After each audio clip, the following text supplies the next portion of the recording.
Querido, todas as vezes que nós percebemos um ambiente hostil, a hostilidade ela não representa apenas um ambiente negativo, ele pode ser um ambiente onde existe um espaço de disputas. E o que representa essas disputas? É algo muito simples de se entender.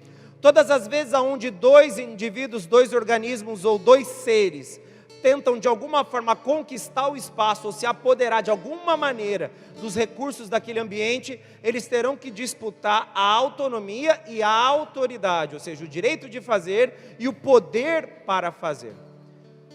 E esse ambiente onde está existindo esse conflito, ele pode ocorrer em qualquer espaço. Ele pode ser algo que ocorre no mundo espiritual, ele pode ser algo que acontece no ambiente natural, ele pode ser algo que acontece na sua casa, dependendo do grau de disputa, principalmente entre irmãos, ambientes de conflito ou ambientes hostis, de acordo com as graduações, e as possibilidades existem em qualquer nível, em qualquer circunstância, em qualquer setor. Mas o que garante, de alguma forma, o sucesso dos envolvidos? Basicamente, o que nós temos como sucesso para aqueles que disputam é tornar mais favorável as suas habilidades ou as suas capacidades aquele ambiente. É como se o mais adaptado sempre tivesse vantagem sobre o menos adaptado.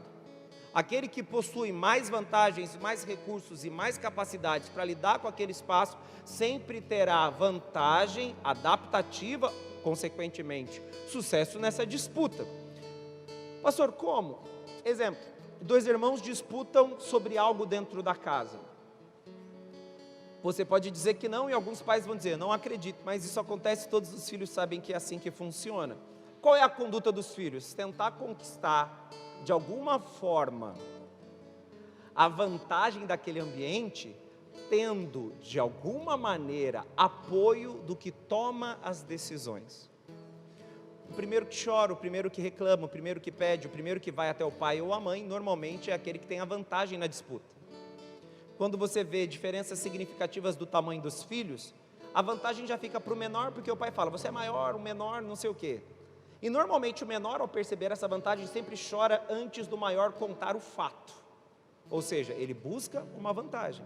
E aí o pai fala, ó, seguinte, dá para o seu filho, para o seu irmão menor, porque eu não quero que ele fique chorando na minha cabeça, e está tudo bem. Esse é o padrão, é a vantagem. Adaptou-se o ambiente àquele que de alguma forma encontrou uma vantagem. É a percepção. Quando você entra em um litígio com alguém, aquele que conta a história primeiro, normalmente tem a vantagem de se convencer. O que no litígio não é um problema assim tão permanente, ou uma vantagem tão consistente, porque ele vai ser obrigado a apresentar provas e, de alguma forma, tornar substancial o seu questionamento ou a sua reclamação. Mas, a grosso modo, aquele que conta a história primeiro tem vantagem no pensamento público. Vindo de São José há 12 anos atrás, passando num cruzamento, um motociclista bate no nosso carro. Estava vindo até aqui para a igreja. Ele bate no pneu da frente do carro, exatamente no pneu, cai no chão, faz um escândalo, grita, um monte de gente para, um monte de motociclista para também. E a gente ficou assustado, até porque a pastora que estava dirigindo. É na frente do Shopping Colinas. Se você já fez aquele, para pegar o anel viário, são 4 faixas, a gente estava na esquerda, que obrigatoriamente te impõe ir à esquerda. Por alguma razão, nas 2 primeiras faixas sempre à esquerda, nas 2 da direita é para ir direto ou entrar no shopping. O motoqueiro bateu no nosso pneu, porque a gente estava na segunda faixa, ele estava na primeira e ele quis subir em direção a Colinas, e a gente queria ir para a esquerda, que era o nosso direito. Ele bate no pneu da frente, cai no chão, faz um escândalo, grita, briga, todo mundo deu razão para ele. A pastora ficou assustada, na época eu não tinha habilitação ainda, eu não estava livre para dirigir. Ele contou uma história, ele teve a vantagem dentro da disputa. E se a gente estivesse discutindo razão, direito ou autoridade, ele teria uma vantagem. Está voltando a ficar alto de novo. Ele teria uma vantagem. Porque ele contou a história, moto e carro, normalmente o motoqueiro é a vítima. No final das contas, a gente teve que entrar nos acordos lá e fomos obrigados a pagar valores, quando na verdade nós não éramos obrigados a nada, porque nós não fomos responsáveis pelo acidente. No mundo animal, como funciona? 2 organismos disputam sobre a fonte de alimento daquele espaço. E talvez aí seja o ponto principal. Qual dos dois terá vantagem na disputa desse alimento? Aquele que estiver melhores condições adaptativas, ou seja, aquele que se der melhor com aquele espaço ou com aquele ambiente. William, tá ficando alto, de novo.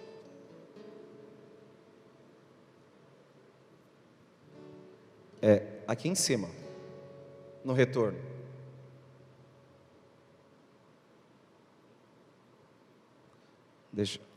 Vamos.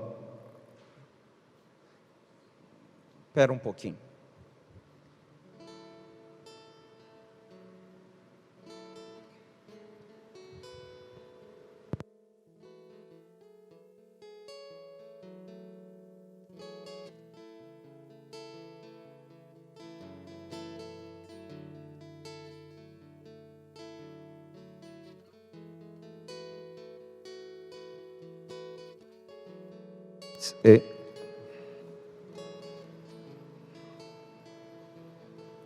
Pessoal, dá pausa, eu estou falando da parte dos animais e do espaço biológico, que é onde a gente vai criar o centro dessa pregação. Eu já volto ali em cima, só vou arrumar o som e a gente dá continuidade. Ô Iago, faz um louvor aí, tipo, isso. E vocês ficam orando. Se fosse na Assembleia, o pastor ia mandar vocês ficar dando glória, enquanto ele está resolvendo o problema.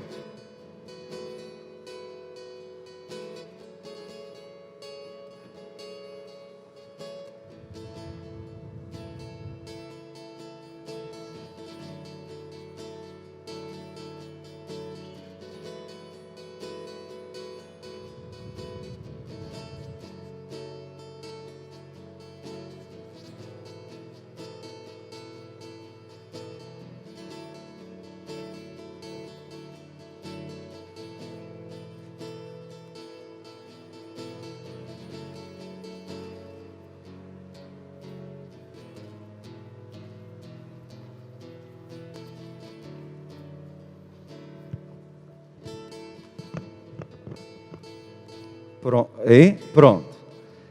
Tá melhor, né? Ótimo. Agora vamos fazer de conta que eu não saí daqui, voltei. Deixa eu tirar a máscara. Não é mais necessário. E aí a gente estava falando do ambiente biológico. O que a gente encontra no ambiente biológico? Sou professor de biologia, é algo que eu gosto muito. Acontece o seguinte, normalmente a gente acredita que no ambiente biológico o organismo mais forte, ele sempre tem vantagem sobre o mais fraco. Porque a lei da selva, o mais forte sobre o mais fraco. Isso até pode ser verdade quando a circunstância é favorável. Mas quando a gente fala de ambientes biológicos, a gente vai ter que ir muito além do leãozinho matando a gazela que está saltando. A gente tem que falar sobre a sobrevivência da própria espécie. E aí que a gente descobre um detalhe.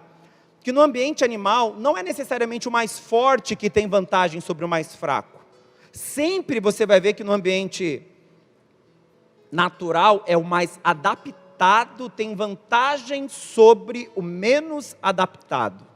Pastor, isso não é darwinismo? Antes que você diga isso para mim, eu quero te dizer, não é, é básico. Pastor, é seleção natural? É, e seleção natural nem necessariamente é darwinismo puro, a gente vai discutir em outro momento, mas vamos lá. A adaptação corresponde à capacidade do organismo a sobreviver num ambiente que, em tese, é favorável a ele, ou seja, ele encontra clima, alimento, vegetação, toda a estrutura do ecossistema que lhe dá vantagens, logo ele consegue sobreviver. O outro quadro é o outro animal que também está no mesmo espaço e não tem esse ambiente favorável, quer dizer o quê? Ele pode ser gigantesco. Se ele não encontrar clima, alimento ou o ambiente, o ecossistema favorável a ele, ele pode dominar durante um período, mas com o passar do tempo ele vai reduzindo em números até ser extinto. E aquele que em teoria era mais fraco, ele sobreviveu porque o ambiente foi para ele favorável. Ou seja, as circunstâncias sempre colaboraram ao seu favor. Nas relações humanas, normalmente a gente tende a ter vantagem, encontrando, seja naquele que toma a decisão, ou no grupo de pessoas ao redor, alguém que legitima a nossa escolha. O filho menor, quando chora em busca do pai, ele quer alguém que lhe dê uma garantia, ou seja, ele quer buscar uma vantagem. No acidente que eu contei, que eu passei, o motociclista quis encontrar uma vantagem para me fazer pagar o prejuízo dele, dizendo que eu era culpado do acidente. Era um cruzamento, o carro estava a 10 por hora, estava no sinal vermelho ainda, mas ele quis, porque ele fez uma infração, não é uma infração, mas uma pilotagem meio esquisita, o que fez com que o acidente acontecesse. Ele bateu em nós, não nós, porque ele colidiu com o pneu do carro. No mundo animal, essas vantagens que a gente encontra no mundo humano não existe. A gente sempre se torna melhor bem-sucedido no mundo animal quando nós temos a capacidade de sobreviver naquele espaço, sabendo utilizar os recursos, o alimento e tudo aquilo que nos oferece. Aí você descobre algo que há muito tempo, creio eu, vocês já ouviram. Você vai fazer com que, na disputa dos lobos internos, aquele que você melhor alimentar será aquele que vai vencer o outro. Depende sempre do recurso, depende sempre daquilo que é oferecido, depende sempre daquilo que lhe é dado como vantagem. E no mundo animal, o principal recurso é o alimento. Aquele que melhor é alimentado, mais vantagem ele tem sobre o que menos é alimentado. E quando você fala sobre disputas entre organismos, em um espaço, em um ecossistema, em um ambiente, todo organismo que consegue se alimentar e encontrar a segurança necessária naquele espaço, ele pode ser pequenininho, uma barata. Ele vai conseguir permanecer, e a ideia é continuar sobrevivendo, quando aquele animal grande, um elefante, um leão, ou aqueles que a gente considera mais perigoso, precisa de tanto recurso, que na prática ele não vai ter esse recurso nesse ambiente, ou seja, ele vai acabar morrendo por falta de alimento, ok? Que agora acho que dá para a gente dar continuidade na pregação sem grandes percalços. Pastor, tudo bem, mas o que isso tem a ver comigo? Tem tudo a ver. Primeiro porque o ser humano, ele representa um ambiente onde dois seres coexistem ao mesmo tempo. Mas quem são esses seres? São dois seres que, conforme a palavra de Deus, degladiam-se ou disputam sobre o recurso, fazendo com que ambos lutem de maneira contínua, a fim de que o mais forte permaneça vivo e consiga vencer a batalha de domínio daquele lugar. E quem são eles? A sua carne e o Espírito Santo.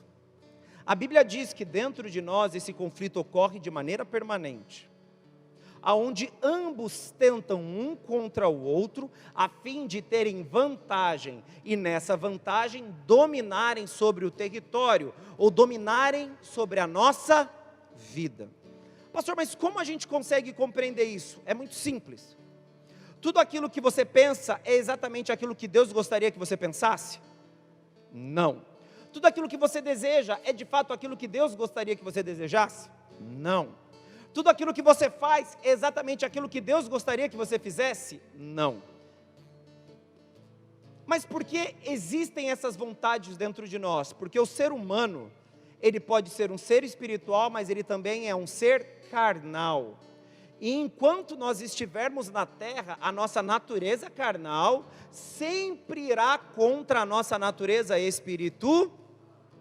E aí você pode me dizer, aí está, pastor, como a carne e o espírito coexistem no mesmo espaço, fazer coisas boas e fazer coisas ruins é próprio do ser humano. E aí que você se engana. Originalmente o homem foi feito para fazer a vontade de Deus, ok? Gênesis 1 e 2, o homem foi feito segundo a sua imagem e semelhança, e lhe foi dado a capacidade de reconhecer o que é certo e o que é errado. Como? Porque Deus lhes deu uma ordem, deu a Adão, que depois compartilhou com Eva, de todas as árvores comereis, menos dessa da árvore do conhecimento do bem e do mal. Ele dá uma diretriz, dá uma ordem e dá uma proibição. Se Deus deu uma proibição para Adão, quer dizer que Adão tinha a capacidade de escolher, ok?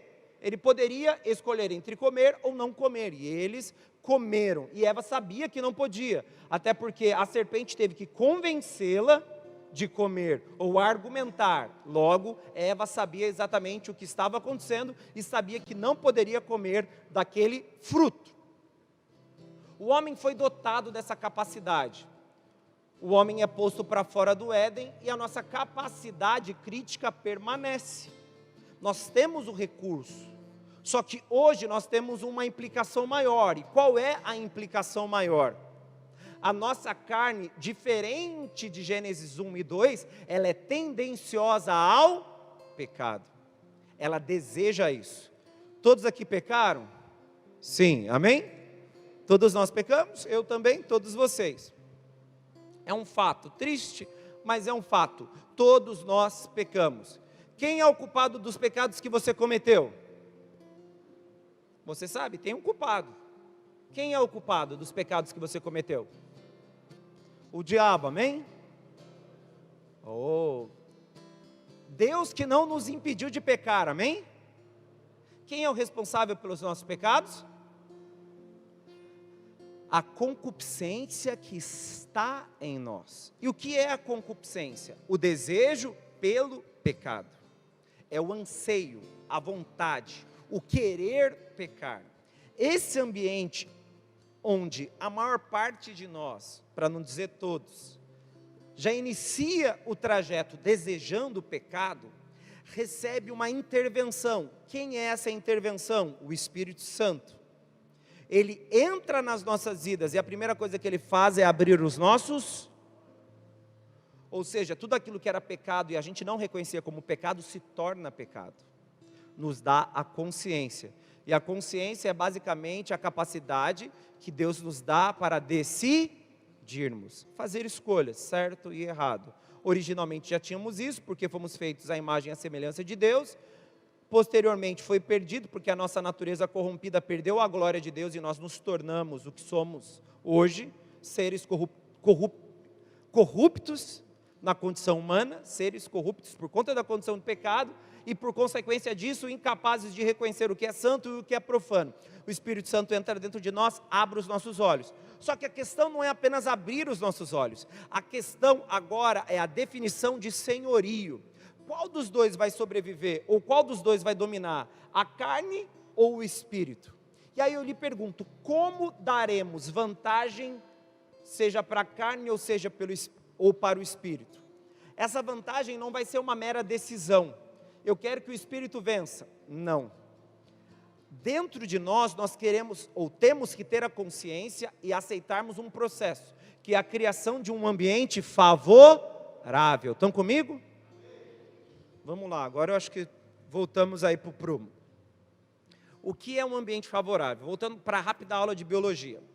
Um peixe vive na terra? Um peixe vive na água.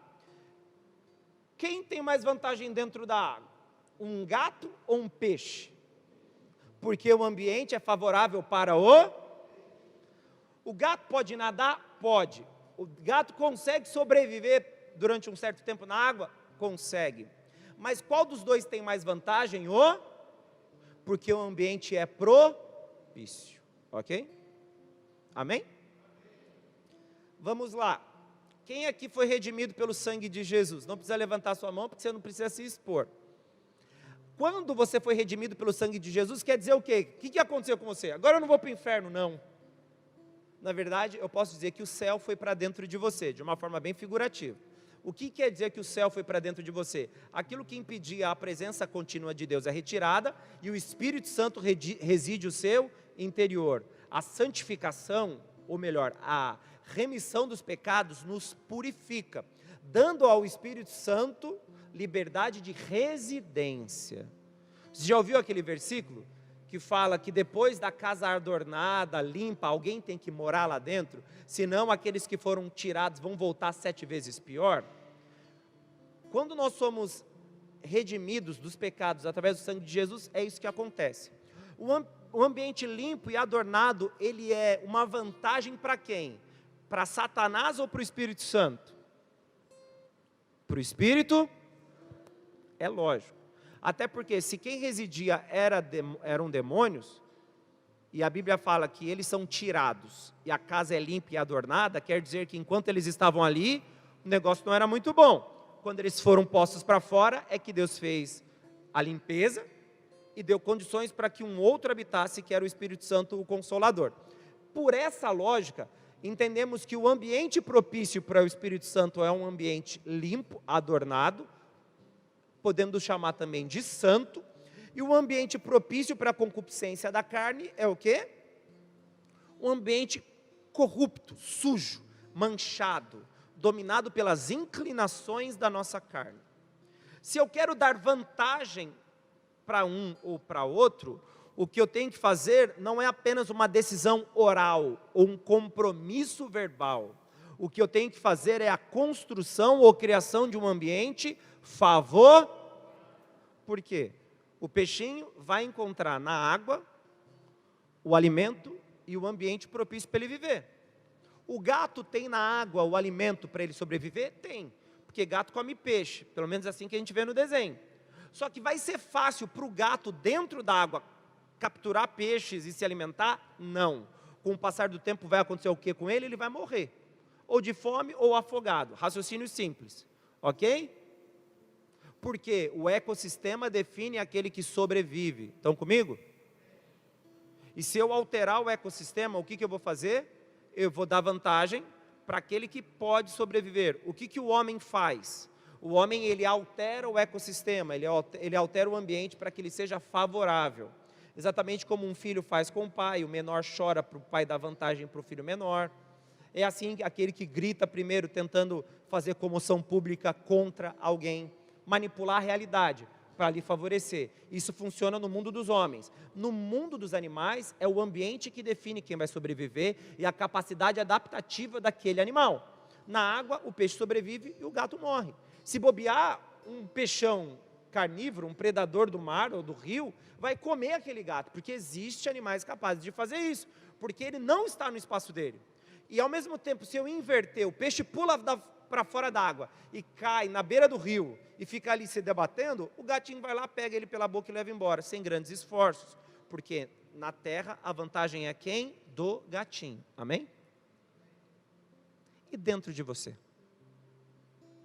Se você for o ambiente, hoje, às 9h06 da noite do dia 13, quem tem vantagem? Você me diria que é o Espírito Santo ou a sua carne? Quem encontra o espaço para se desenvolver e dominar esse território? É a vontade de Deus ou a sua carne? Se você olhar para dentro de si, você se alimenta, você se define, você se enche, você produz um ambiente que é favorável para quem? Para que o Espírito resida e domina, ou para que a sua carne cada vez mais se incline em direção oposta à vontade de Deus?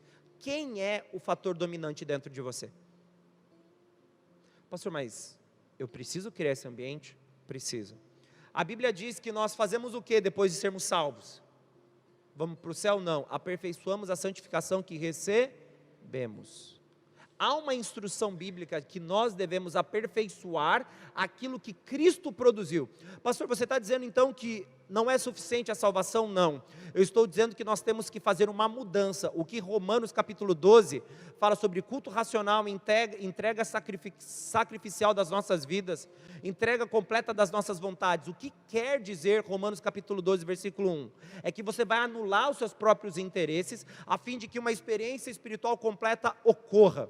E qual é a experiência espiritual completa? A compreensão total do que Deus pensa, do que Deus quer fazer e, por consequência, o que Deus irá fazer através da sua vida. Porque em Romanos capítulo 12, depois fala dos dons, se você der continuidade à leitura do texto. Você percebe então que o ambiente favorável corresponde ao ato de anular as nossas vontades. E ao anular as nossas vontades, nós fazemos o quê?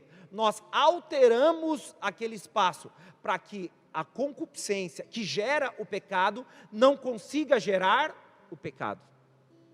Ninguém é tentado senão pelas suas próprias vontades. Ninguém cai no pecado, ou erra, ou peca, ou comete uma atitude que não deveria cometer, porque casualmente o pecado surge. Na verdade, o pecado é um processo que inicia-se dentro de nós, e isso corresponde à criação de um ambiente onde esse pecado se torna fecundo, ou capaz de se reproduzir. E qual é o maior esforço de qualquer animal no mundo? Capacidade de perpetuar a sua espécie. Todo animal luta para que ele possa ser altamente reprodutivo, ou seja, ele quer um espaço onde ele pode reproduzir mais e mais e mais e fazer com que a sua espécie se perpetue ou continue existindo. No aspecto espiritual, nós temos dentro de nós o mesmo conceito. Enquanto existem as obras da carne, existe o fruto do... E se você definir quem tem vantagem, você vai ver quem mais vai ter capacidade de se reproduzir em maior volume. E aí você começa a notar que basicamente as nossas condutas, ou a mudança moral, ou de caráter que nós assumimos, não é porque nós vamos muito à igreja, é porque nós alteramos o ambiente espiritual dentro de nós, dando vantagem ao espírito, para que ele se torne altamente reprodutivo, podemos dizer assim, e o fruto do Espírito cresça de maneira saudável, completa e por consequência afetando a nossa vida por inteiro. Só que aonde está o porém? Quem define esse ambiente sou eu e você. Ah é, pastor? É. Salmo capítulo 1 diz o quê? Para que a gente não se sente, não se prenda, não permaneça na roda dos escarnecedores, nem no conselho do ímpio, em nada daquilo que contraria a vontade de Deus, porque o fim desse seria o fracasso, mas ele diz o oposto. O que o Senhor nos pede para fazer? Para que a gente esteja onde? Enraizado à beira do ribeiro, e que na sua estação propícia nós produziríamos frutos. O que ele está dizendo? O ambiente vai definir aquilo que você é, aquilo que você faz e aquilo que você produz. O ambiente vai ser o aspecto de definição. Então, quando eu defino um ecossistema, um ambiente propício, um lugar favorável, eu estou escolhendo quem vai ser o vencedor nessa disputa. Ou vai ser a minha carne ou vai ser o meu espírito. Se a Bíblia fala, por exemplo, para que a gente não entre em conversas que não são muito de Deus, porque elas vão corromper o bom costume, quer dizer que sim, dependendo daquilo que eu ouço, dependendo daquilo que eu falo, eu vou definir aquilo que eu faço. As más conversações corrompem os bons costumes, sim. Não, eu tenho uma cabeça forte. A questão não é se a sua cabeça é forte, é se a sua mente é fértil. Porque de tanto você ouvir algo que contraria a vontade de Deus, você vai ser conduzido a viver algo oposto. Ontem, dentro da questão, na pregação sobre o culto de homens, é o que a gente ouviu. Qual é o grande agravo da pornografia? É o produto dela. É o estímulo da sua imaginação e que por consequência vai te levar a uma prática sexual completamente oposta daquela que foi escolhida por Deus para nós. Ela te corrompe de maneira gradual, até que você seja completamente dominado por aquilo que você está vendo. Eu não acho que é assim, é um fato. A finalidade da pornografia é estimular a sua mente ou a sua imaginação, para que no fim a corrupção do seu interior produza um pecado, que é o filho da concupiscência. E o que é o pecado? É o ato concreto. Então o ambiente que eu produzo vai definir o vencedor nessa amém? Agora ficou claro, queridos? Demorei meia hora para conseguir chegar nesse ponto, teve os percalços do começo, mas agora eu acho que deu para entender, amém ou não? Estamos entendidos? Abra a tua Bíblia, por favor. Agora dá para pregar. Abra a tua Bíblia, por favor. Em Gálatas capítulo 5, no versículo 17.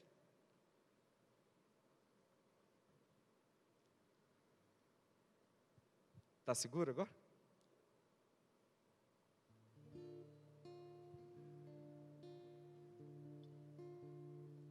Quem que tinha feito chá? Porque foi sabotagem, né? Quem foi? Não vai falar o nome, né? Você é um líder que zela pelos seus líderes. Foi você, Thiago? Não? Era sabotagem. Na hora que eu botei a cara aqui, eu respirei, bateu um bafo quente, ia me quebrar. Gálatas 5,17 diz o seguinte: porque a carne luta contra o espírito, e o espírito contra... Só para fazer um rápido esclarecimento. Primeiro, carne diz respeito à nossa natureza pecaminosa, caída, corrompida, ok? Não é difícil de entender. E o apontamento do Espírito com E maiúsculo faz uma afirmação de que esse Espírito não é humano, porque o Espírito humano é de E minúsculo, é o Espírito de Deus. Só para você ficar consciente de algo, o seu Espírito, ele não é naturalmente santo, na verdade ele sofre influência. O seu Espírito é aquele que não tem opinião própria. Se a sua carne dominar, o seu Espírito vai se inclinar à carne. Se o Espírito de Deus dominar, o seu Espírito vai inclinar em direção ao Espírito de Deus. Lógico? Amém? Simples de entender? Então, não é você lutando contra você mesmo. É a sua carne lutando contra o Espírito. E aquele que vai dar vantagem é o ambiente que é criado.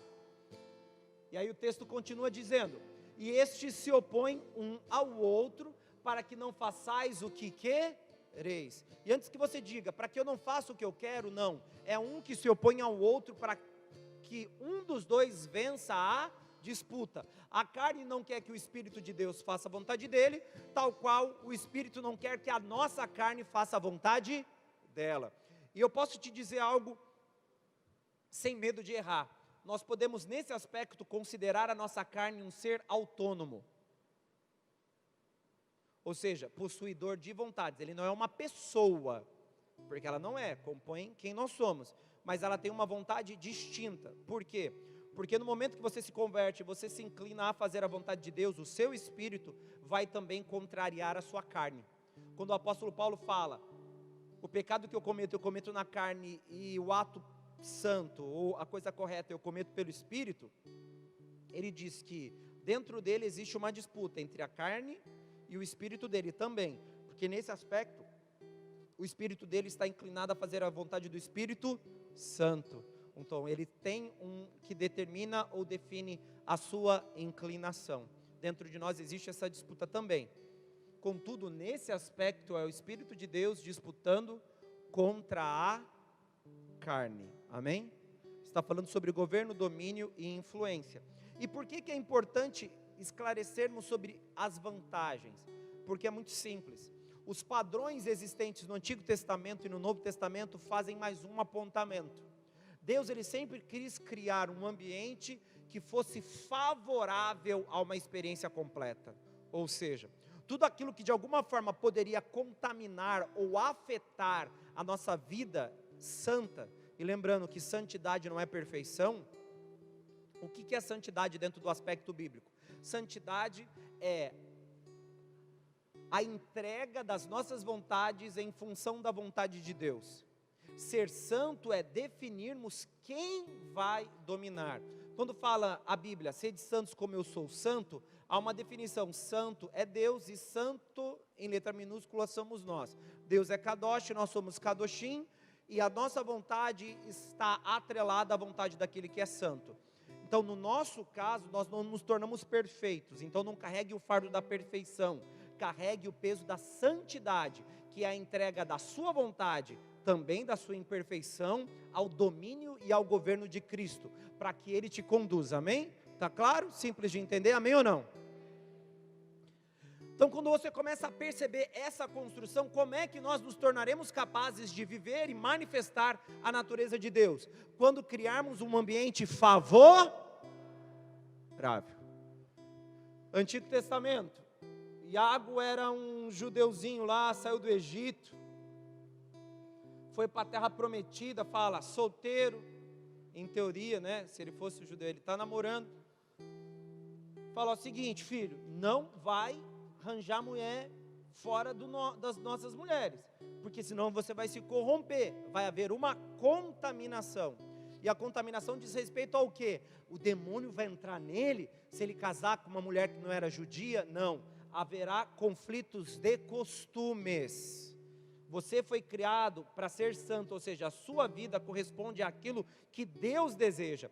E eles têm uma história e um histórico oposto àquele que Deus deseja. Se você for para lá, você vai corromper a sua natureza, o que por consequência vai criar um ambiente fértil para os deuses estranhos se apoderarem. Ai, pastor, eu não acredito nisso. Quem é, na história da humanidade, o indivíduo considerado a pessoa mais sábia que já existiu? Qual foi o erro de Salomão? se casar com as mulheres estrangeiras. Salomão era um gênio, inteligentíssimo em tudo aquilo que ele fez. Qual foi o erro dele? Ele se envolveu com as mulheradas de fora, contaminou, ele começou a adorar os deuses estranhos, e ele teve um fim muito diferente do seu início. Ele corrompeu a matriz, ele criou um ambiente oposto. Você começa a perceber que ambientes não são apenas um retrato das aulas de ciência que você não gostava. Na verdade, saber que o ambiente tem que ser propício diz respeito também a uma experiência espiritual saudável. Porque só vai ser declarado vencedor dessa disputa aquele que tiver um ambiente mais propício para a sua manifestação e para a sua reprodução. Que no fim, o cristão rico em boas obras manifesta aquele que domina sobre a sua vida, o Espírito Santo. Apesar do texto estar atrelado às questões também de investimento, mas considerando que as boas obras são uma característica que corresponde aos cristãos, definir quem é o Senhor é, antes de tudo, definir qual é o ambiente. Agora me fala, que tipo de conversas você tem com um grupo de pessoas que você se sente mais à vontade? Qual é a maneira que você constrói os seus relacionamentos e os seus elos de intimidade? O que você vê na internet, o que você assiste, o que você ouve? Como você lida com questões do cotidiano? Como você se relaciona com aqueles que não são do corpo de Cristo? Pastor, por que tudo isso é importante? Porque isso vai definir o ambiente que o Espírito Santo ou que essa carne vão habitar. E de acordo com esse ambiente, ou é a sua carne ou é o Espírito Santo de Deus que vão ter superioridade. E quem vai definir isso é você. Você vai ditar a regra. Numa noite com as amigas a gente vai falar de sexo, drogas e rock and roll. Pastor, por que amigas? Porque eu descobri algo com o passar do tempo. Mulher fala mais desse assunto do que homem. É assustador. Homem é muito mais cuidadoso para falar da intimidade sexual do que as mulheres. Ai, pastor, é verdade? É. Por alguma razão, mulher fala mais disso do que homem. E as mulheres falam que é a nossa culpa, que a gente só pensa nessas coisas. Mas quem fala são elas. A gente pode pensar, mas elas falam. Homem fica ali mais no silêncio. E se a conversa não é conduzida pelo Espírito, ela pode se degringolar para algo que corrompe. Estou falando dentro de um ambiente saudável, que seria só mulheres. Agora inclui um homem e uma mulher dentro desse ambiente de diálogo. Qual é o risco? Suscitar paixões, desejos e interesses que não deveriam ser despertados. Simples, por uma mera conversa. Vamos falar sobre ganhar dinheiro? Começa a falar sobre ganhar dinheiro. Eu, Tiago. E aí eu começo a considerar que ganhar dinheiro tem que ser algo que eu tenho que definir como ponto principal da minha existência. O que vai acontecer?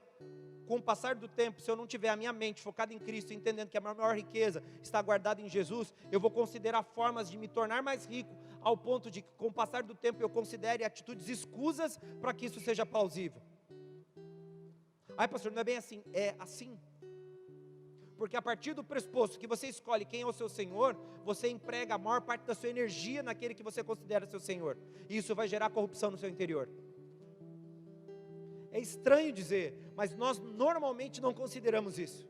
Achamos que a cristandade se resume a uma experiência mística religiosa, onde na prática o cristianismo se revela como uma experiência prática contínua e diária, que principalmente é ambientado em um espaço onde a vida santa e agradável é favorecida por aquilo que você permite que entre através dos seus olhos e nos seus ouvidos. Aquilo que penetra no seu interior. Pastor, mas o que contamina o homem é aquilo que sai da boca. Está falando sobre aquilo que ele expõe, na verdade, que esclarece o que já estava dentro dele. Tem muita gente que, não, o problema é falar, ouvir e ver não é. Não, o problema é que quando você fala, você já viu, já ouviu e já contaminou o seu interior. Não confunda o texto e use o mínimo de capacidade interpretativa. Esse é o ponto central. Por lógica, o que nós temos que ter é a consciência de que esse ambiente favorável tem que ser construído e ele deve e vai exigir de nós muito mais esforço do que nós pensamos. Amém ou não? Estão comigo? Agora encaixou, querido. Abra a tua Bíblia em Efésios capítulo 5, versículo 19 até o 21.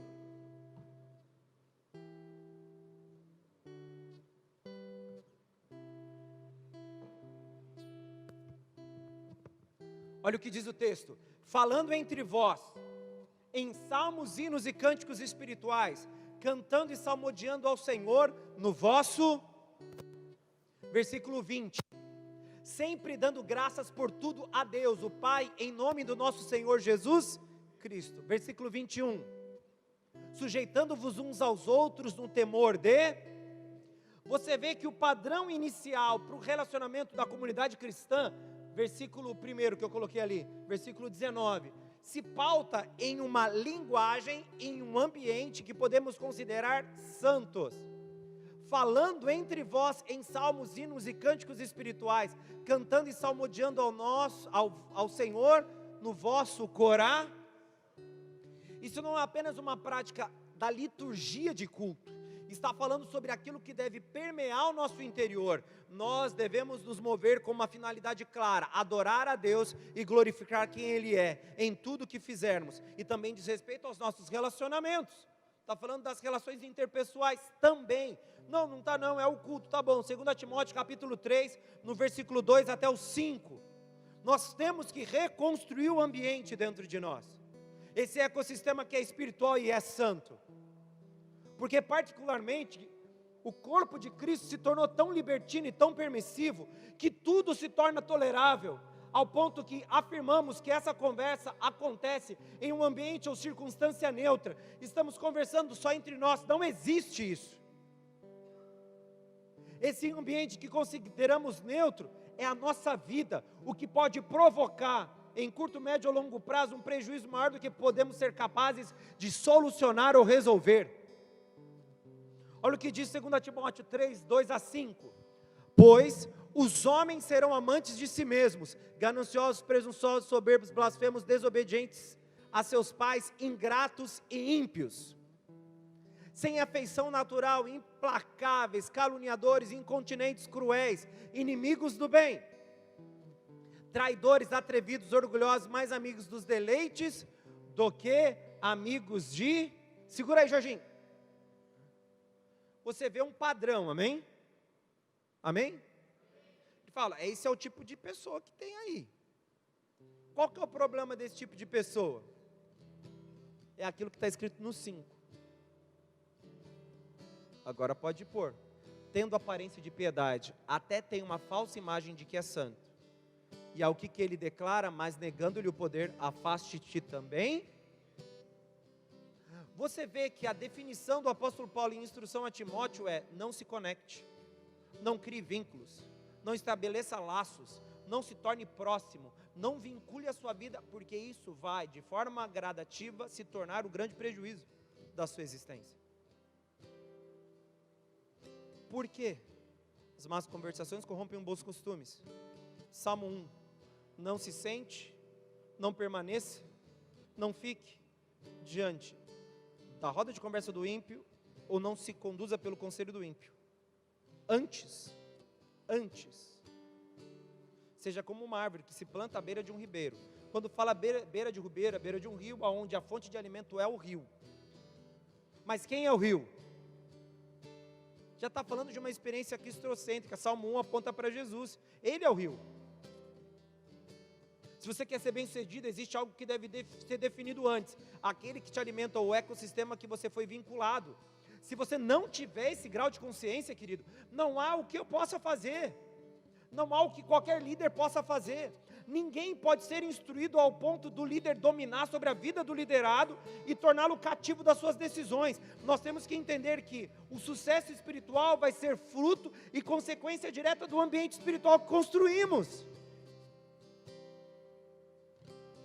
Se você ouvir demais aquilo que é de fundamento secular, você vai se tornar um secularista. Se você ouvir demais aquilo que tem correspondência com sexo, você vai se tornar alguém independente disso ou desejoso de praticá-lo.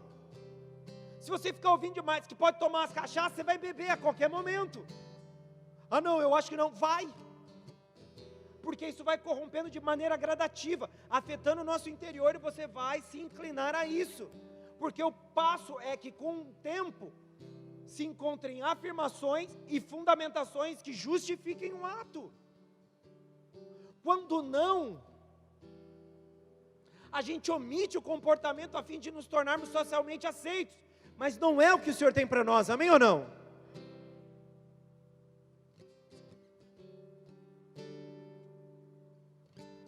O maior risco que eu passei no meu ministério foi quando eu criei um ambiente que era oposto àquilo que Deus queria. Eu criei um ambiente que se opunha, me tornando tolerante àquilo que não deveria ser tolerado. E eu me expus a um risco que não deveria correr, simplesmente porque eu não me preveni por algo simples. Porque o ser humano se corrompe pela sua falsa ideia de segurança. E acaba correndo riscos por acreditar que está de pé, já garante que ele permanecerá. O que a Bíblia diz é o oposto. Aquele que está, toma cuidado para que não caia. Existe o cuidado constante para que nós não venhamos a corromper o que nos foi dado como segurança, ou seja, aquilo que foi oferecido para estarmos em capacidade ou em condições de continuarmos a nossa jornada. E essa é uma verdade que não pode ser alterada, afetada ou simplesmente ignorada. Temos que ter convicção quanto àquilo que cremos, amém ou não, queridos? Pastor, se isso me impõe que eu tenho que me tornar um fanático, porque esse é o argumento que todos usam quanto àqueles que escolhem viver uma vida cristã de verdade, então que sejamos horas. Se esse fanatismo vai nos impor uma certa alienação quanto àquilo que é contrário à vontade de Deus, então que sejamos. A questão não é a alienação, a questão é a capacidade crítica de sabermos aquilo que irá afetar o cerne do nosso interior, aquilo que devemos considerar e que, com todo o nosso esforço, fazer com que permaneça como santo, puro e agradável a Deus, para que não haja uma destruição interior que afetará por consequência toda a nossa trajetória, porque a mudança do ambiente não vai simplesmente te fazer ir para o inferno, a mudança do ambiente vai afetar diretamente aquilo que você produz, aquilo que eu produzo. Estão me entendendo, amém ou não?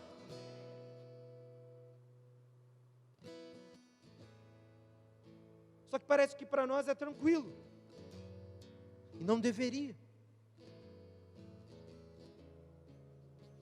Para nós se torna habitual.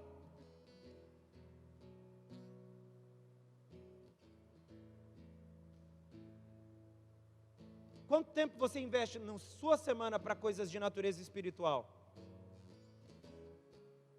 Porque você é de Deus, pelo menos é o que você fala. Me diga, o quanto você investe?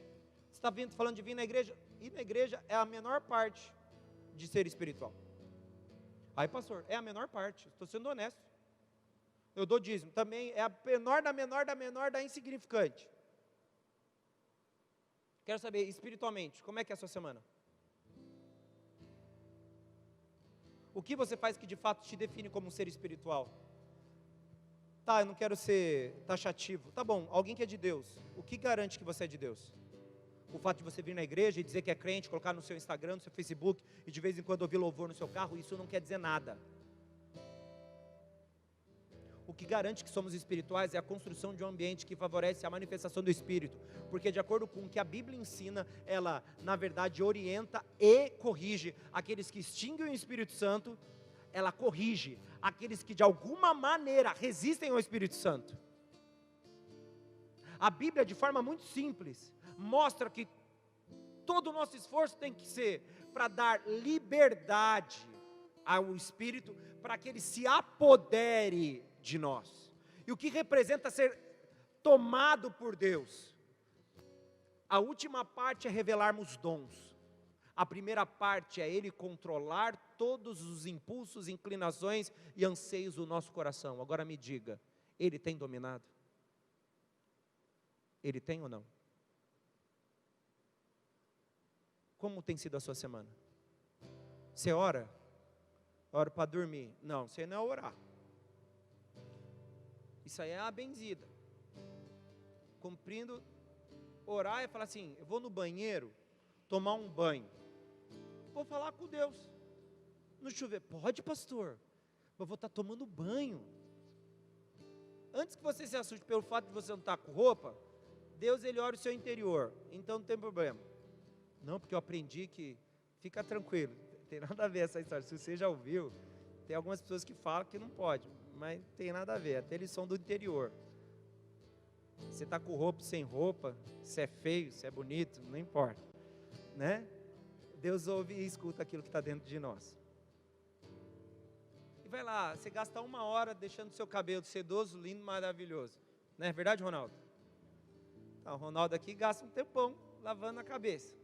Ele, o Romeu, o William, né? Tem uns galera, o Hugão, daqui a pouco eu estou, né? Nesse nível também. Mas vamos lá, não gasta nada, ele vai lá, passa sabão de coco na cabeça, fica cheiroso, depois protetor solar, está bem. Então por que gasta meia hora tomando banho? Esse tempo pode ser simplesmente a oportunidade de desfrutarmos da presença de Deus de maneira agradável. Conversar com o Senhor, bater um papo. E tornar espiritual um momento que pode ser comum. Mas aquilo pode ser eternizado como uma experiência espiritual. Porque Deus se torna o motivo, a razão ou a motivação principal da nossa existência. E ali a gente gasta um tempo orando. E não falando, Senhor, obrigado pelo dia, pela noite, pela manhã e pelo porvir. Amém. Isso não é oração. Isso é medo. Para garantir, eu faço isso para ver se Deus ajuda amanhã. Oração é, eu quero ter a presença. Quanto tempo na semana você gasta lendo a sua Bíblia? Pastor, eu não leio minha Bíblia, eu ouço no culto. Então, qual é o ambiente espiritual? Se você for somando comportamento e conduta, a gente não tem um ambiente espiritual dentro de nós. Porque a gente gasta muito mais alimentando as nossas vaidades, os nossos gostos, os nossos anseios, do que tendo de fato um ambiente espiritual sendo construído no nosso interior. Agora me diga, como seremos espirituais se o que mais fazemos é alimentar os nossos anseios? Pastor, você está dizendo que eu não tenho que ter uma vida social? Eu estou dizendo que até os teus relacionamentos sociais devem em algum nível manifestar a glória de Deus, sempre, não importa o momento. Nada do que fazemos foge do centro ou da ideia de que Deus deve ser o que tutela e o que conduz cada experiência, porque o quanto mais construímos um ambiente favorável ao Espírito, mais o Espírito se manifesta dentro de nós, produzindo frutos, manifestando dons e nos tornando aptos a manifestarmos a glória dele nos diferentes lugares, através das diferentes dispensações dessa graça. Só que quem tem autonomia sobre isso somos nós.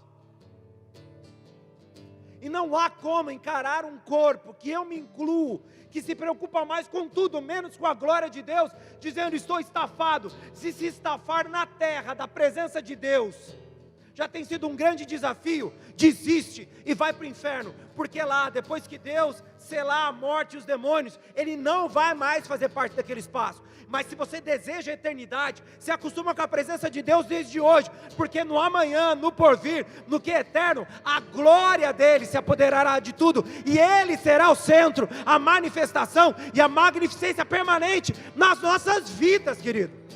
Não há como pensarmos diferente. Não há.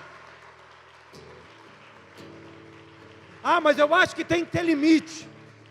Então tá bom, toda vez que você ficar doente, eu vou falar, Deus, nesse momento seja o limite na vida dele, não participe. Toda vez que você tiver problema financeiro, fala, Senhor, você está muito na vida dele, não ajuda ele quando ele não estiver com dinheiro. Senhor, quando ele tiver com problema de ser solteiro, não arranje um varão nem uma varoa, larga ele lá porque ele não quer a tua presença. Nessa hora você quer, né? Que Deus resolva sua doença, que Deus melhore suas finanças e resolva sua vida emocional. Por que nas outras áreas você não quer Ele? Porque Deus é o seu garçom? Não, Ele é o seu Senhor. Enfia isso na sua cabeça e aceita, que dói menos. Amém ou não?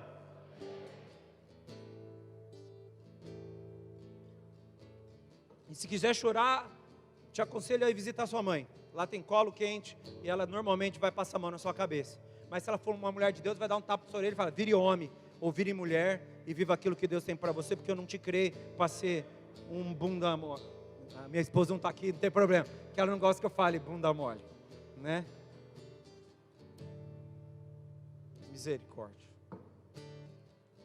Amém ou não? Abra a tua Bíblia, por favor, querido, em Mateus capítulo 12, versículo 43 e 45. Capítulo 12, versículo 43 até o versículo 45, por favor.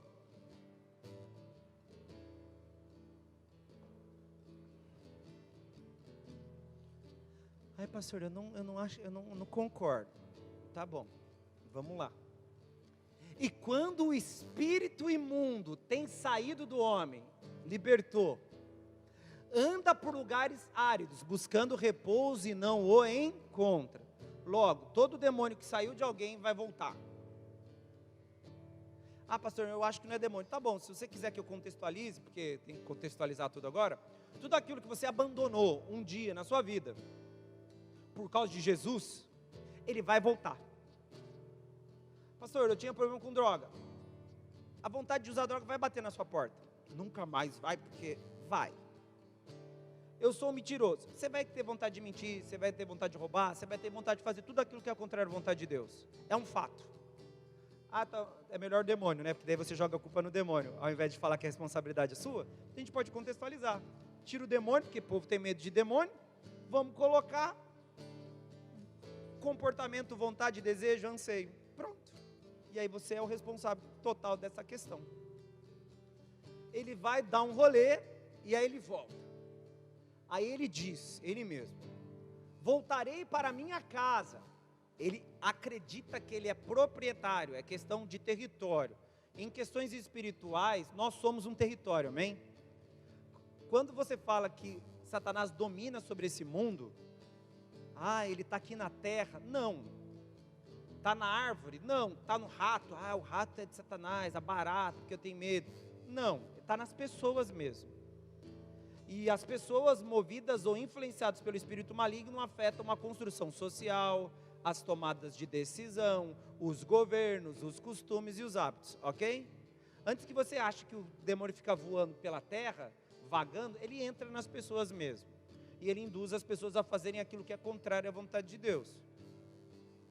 Porque tem gente que acha que o demônio fica passeando, e aí ele, cutuca o Tiago, vai lá, Tiago. Não, ele está dentro do Tiago, dentro de mim. Não que ele esteja agora, a gente é liberto. Mas na época que a gente não era assim, estava dentro e nos levava alimentando as nossas vontades. É assim que funciona. Então, porque na casa, eu vou chamar os caça-fantasma para expulsar o demônio da minha casa, que está na geladeira, está no armário, né? Não, calma. É dentro das pessoas, tá? Antes você acha que o demônio fica lá, não, casa mal assombrada, pastor, porque eu acredito nisso. Eu assisti lá um documentário, no History Channel lá, que os caras vão nas casas libertar as casas dos demônios. Não é simples assim, mas vamos falar de outro assunto que vai render demais. Voltarei para minha casa, de onde saí, ele fala de dentro de alguém, e voltando, achando-a, ou acha-a, desocupada, varrida e adornada. Aqui a gente está falando sobre o processo de santificação e de mudança. Versículo 45. Então ele observa, vê que o negócio está tranquilo, ele vai para essa casa e leva consigo outros 7 espíritos piores do que ele, e entrando habitam ali, e são os últimos atos desse homem piores do que os primeiros. Assim acontecerá também a esta geração má. Amém, querido? Amém? Pastor, não entendi. Quer ver que eu vou te ajudar? Quem já fez dieta aqui, levanta a mão. Não precisa levantar a mão, melhor dizer assim. Quem já fez uma dieta extremamente restritiva? Aquela dieta que te emagrece, fica magrinho. Não vou usar aqui um chavão, porque aquela dá certo, né? Falar daquelas dietas que você faz, que você toma uns remédios, você para de comer, só come alface, e em 15 dias você perde 20 quilos. Seca, passa fome, sofre, mas seca.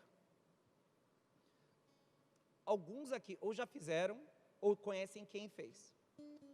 Aí a pessoa se olha no espelho e fala: nossa, consegui atingir o shape que eu queria.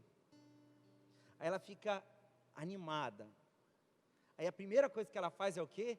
Agora eu posso comer, porque eu passei fome durante 15 dias, fiquei magrinho. Agora eu posso comer, ou magrinho, à vontade, porque eu estou magro.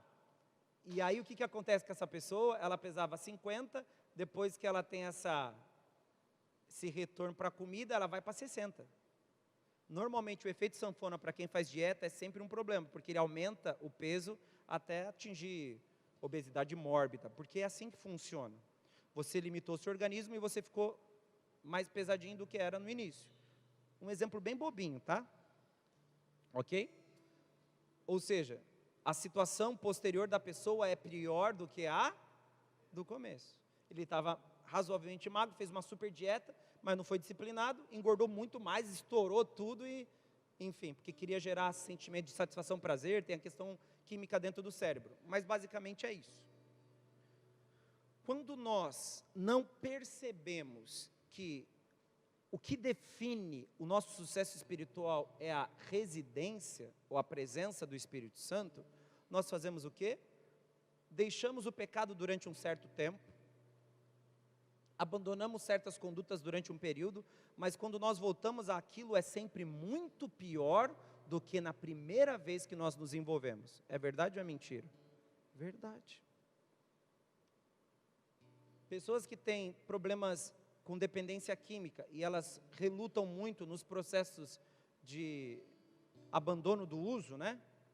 Essas internações contínuas acabam sendo um problema, porque a cada novo retorno vai piorando o quadro, piorando o quadro, piorando o quadro, piorando o quadro, até chegar em situações extremas. Isso é quando a pessoa tenta emagrecer a qualquer custo, leva ela a situações extremas. Isso também é quando você peca. Quando a Bíblia incita e demonstra que o fato de que os espíritos malignos que foram postos para fora dessa casa retornam, quer dizer que eles observam aquele que domina sobre nós. E o ambiente não foi feito propício para esses demônios. Esse ambiente foi feito propício para que o Espírito de Deus residisse dentro de... Mas só que nós vamos fazer, nós somos os responsáveis por oferecermos a Ele esse ambiente. E sempre barramos a ação de Deus, porque quando o Espírito entra, Ele domina, Ele não apenas reside. E é aí que a grande mudança das nossas vidas acontece. Por isso que compreender que nós temos que tomar uma decisão, ou escolher quem domina sobre nós, vai definir a maneira que nós vivemos a nossa vida. Porque primeiro, se eu quero que o Espírito resida em mim, eu vou me tornar um ambiente adornado e limpo, para que ele permaneça dentro de mim. E todas as decisões e escolhas que eu faço no meu cotidiano, sempre vão ser direcionadas à permanência do Espírito, e não à realização das minhas vontades, ou dos impulsos da minha carne. Esse é um conceito simples. Estão comigo? E é isso que o cristão deveria reconhecer como uma atitude básica. É isso que nós deveremos tornar o nosso relacionamento com Deus. É assim que nós deveríamos ver o nosso relacionamento com Deus sendo ativo. Não apenas com o nosso exercício ministerial ou ativismo religioso. Nós deveríamos ver nosso relacionamento com Deus de forma ativa, criando um ambiente que nutre ou oferece as circunstâncias sempre adequadas para que Ele domine sobre nós, e não o oposto. Porque com o passar do tempo eu posso definir quem está governando a minha vida, sem que eu perceba, simplesmente porque eu me tornei tolerante, eu aceitei, eu permiti, eu escolhi, eu projetei, eu conduzi a minha história de maneira oposta àquilo que Deus queria. Eu não posso, você não pode, ninguém pode. No curso do que a gente faz de Líderes 2, o AP contou uma passagem dele. Ele estava na praia de férias, ele tirou um mês de férias, e aí ele ficou uns 15 dias sem ir no culto, porque ele vai no Bola Boy Scan quando está de férias. Ele falou que quase saiu na porrada com o cara lá na praia, para quem lembra de assistir. E ele falou, eu sou pastor, sou tudo, eu não posso ficar sem ir no culto, porque se eu ficar sem ir no culto, já estou querendo brigar, bater nos caras na praia, já estou perdendo o controle. Pô, mas é o apóstolo da igreja, o fundador, é um homem como eu, é um homem como você. Ah não, os homens escolhidos por Deus são superiores. Engraçado, a Bíblia quando descreve Elias, diz que ele é um homem dado às mesmas paixões do que nós, e mesmo assim capaz de fazer tudo aquilo que ele fez. Ou seja, o que nos torna capazes de manifestarmos a glória de Deus, não é a perfeição da nossa estrutura, mas é a escolha por nos tornarmos ambiente para a manifestação das virtudes de Deus. Essa é uma escolha pessoal, é uma decisão própria que cada um aqui pode tomar. Qualquer um aqui pode ser usado, qualquer um pode ser tomado, qualquer um pode ser um sinaleiro dos céus na terra. Tudo vai depender da maneira como você conduz a sua história. E sabe o ponto mais frágil da jornada cristã? É que nem todos conseguem permanecer assim por toda a sua vida. Normalmente eles vivem um ativismo durante 10, 11 anos, se cansam, abandonam a fé, metem o pé e se entregam às suas próprias paixões. Porque eles não conseguem conservar uma fé madura, sem o misticismo religioso. Porque parece que o cristianismo se torna rotineiro e desgastante. O cristianismo que nos desgasta hoje, segundo a opinião de alguns, é uma mera tribulação, que não há de se comparar com a alegria que está por vir. Sofremos hoje com o desejo da eternidade, choramos hoje com um desejo inesgotável de alcançarmos aquilo que é perfeito, que estará no Senhor, sendo guardado para aqueles que perseverarem até o fim.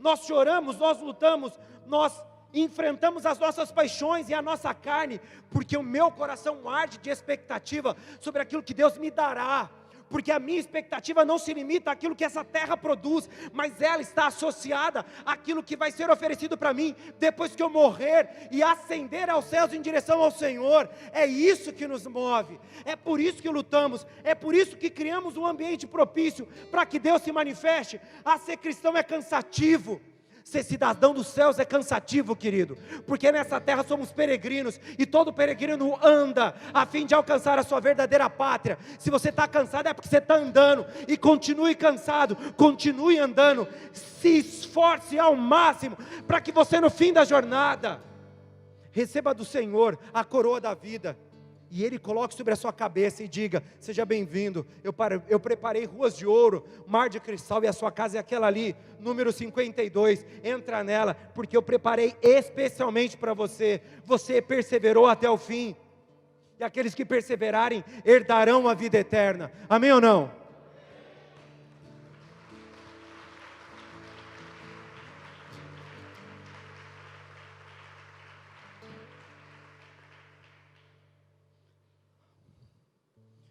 Primeira Tessalonicenses 5,19.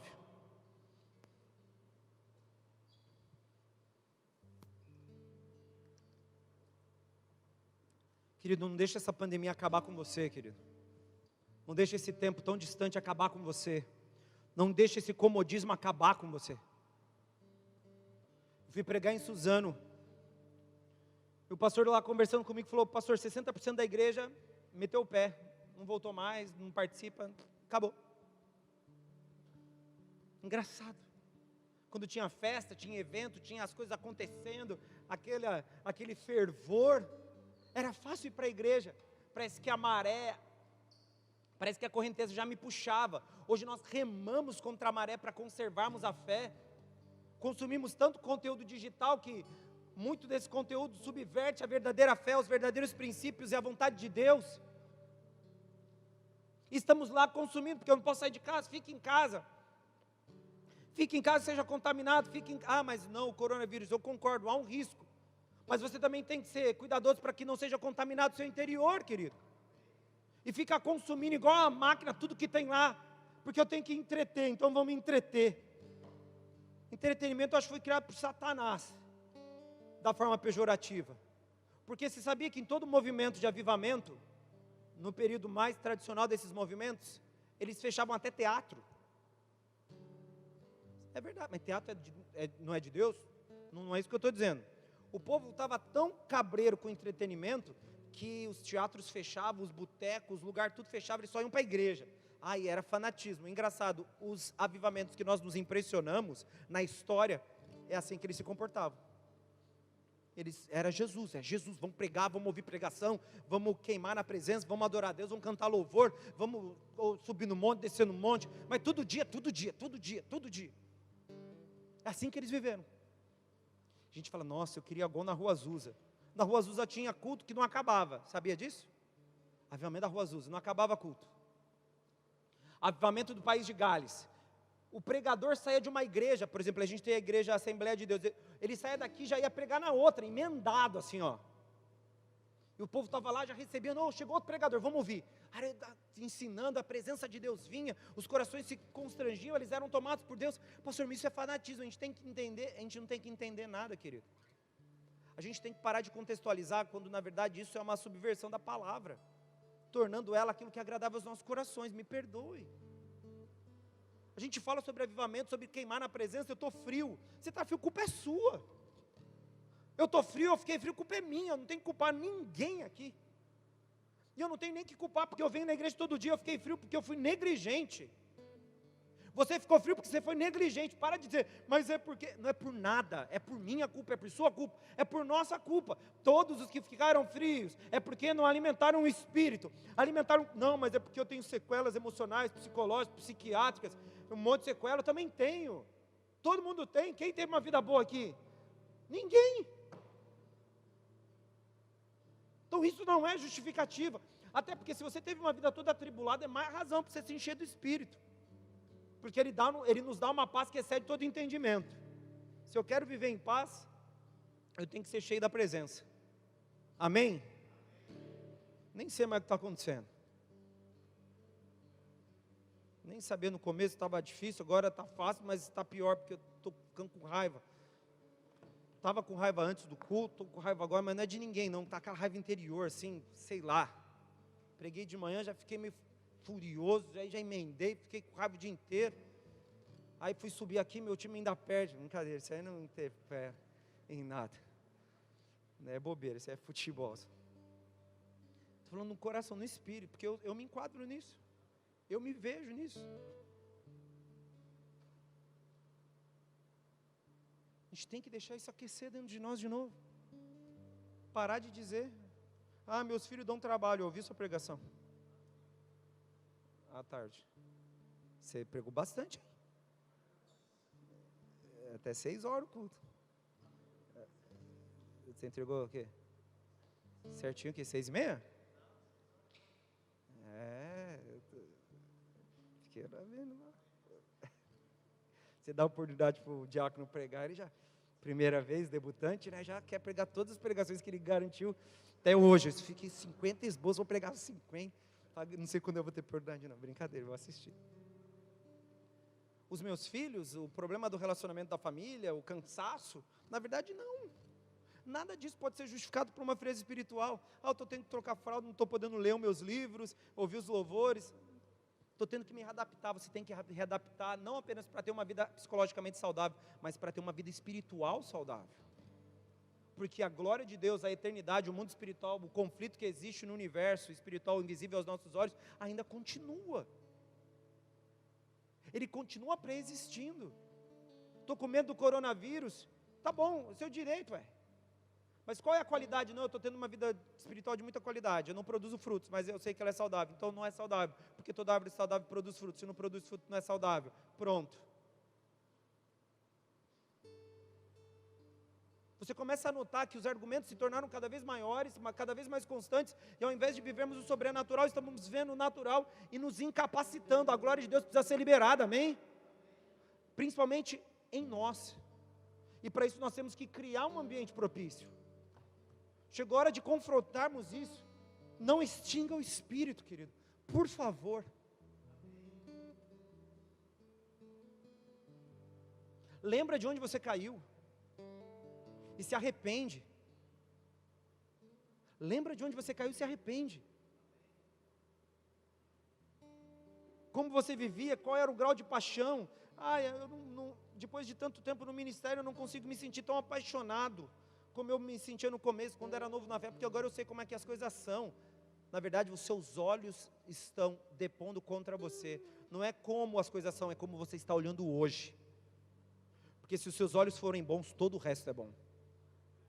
A questão somos nós. E eu já passei por todas essas fases, queridos. Das piores às melhores, todas. E a única coisa que sobra é a consciência de que nós temos que escolher permanecer. E de que nós temos que ser responsáveis pela construção de um ambiente espiritual, onde a glória de Deus se revela. Não posso culpar os pregadores, não posso culpar ninguém. Só a mim mesmo. Porque eu sou responsável pelo ecossistema que eu crio. Pelas coisas que eu vejo, as coisas que eu ouço, como eu me comporto, como a minha mente é alimentada. Isso fará muito mais diferença do que simplesmente projetar em alguém a responsabilidade que é exclusivamente minha. Se existe algo acontecendo, é um despertar da igreja. Principalmente para quem ela é de verdade. E como isso vai afetar o resto da história da humanidade e o futuro da igreja na terra. E eu quero que você se apaixone por Ele de novo, querido. E eu não fiz nada hoje para que você se apaixonasse. Se eu fiz algo é para que você tivesse raiva de mim ou ranço. Mas agora é Ele e você que vão conversar. Bata um papo com Ele enquanto a gente adora. Eu quero que você reveja essa história. Será que eu sou realmente um ambiente saudável? Será que eu tenho escolhido aquilo que realmente produz ou ambienta para Deus um local adequado para que o Espírito resida dentro de mim? O que eu tenho permitido que entre dentro do meu coração? Quais são as histórias, as conversas, os conceitos? O que eu tenho permitido que afete o meu entendimento, o meu intelecto, o meu coração? O quê? Você vai dizer isso. E você vai questionar a si próprio. E vai decidir sobre como a glória de Deus vai se manifestar dentro de você. Se você vai ser favorável, dando ao Espírito o ambiente adequado, uma casa adornada, ou você vai virar um lixão e ainda vai querer que a glória de Deus se manifeste. Não há como. Porque Ele escolhe um ambiente perfeito, que foi santificado através da remissão de pecados, limpo, adornado, para que a presença do Espírito fosse constante, sendo de nossa responsabilidade a manutenção dessa higiene, através da santificação, do aperfeiçoamento da santificação que nós recebemos. Amém?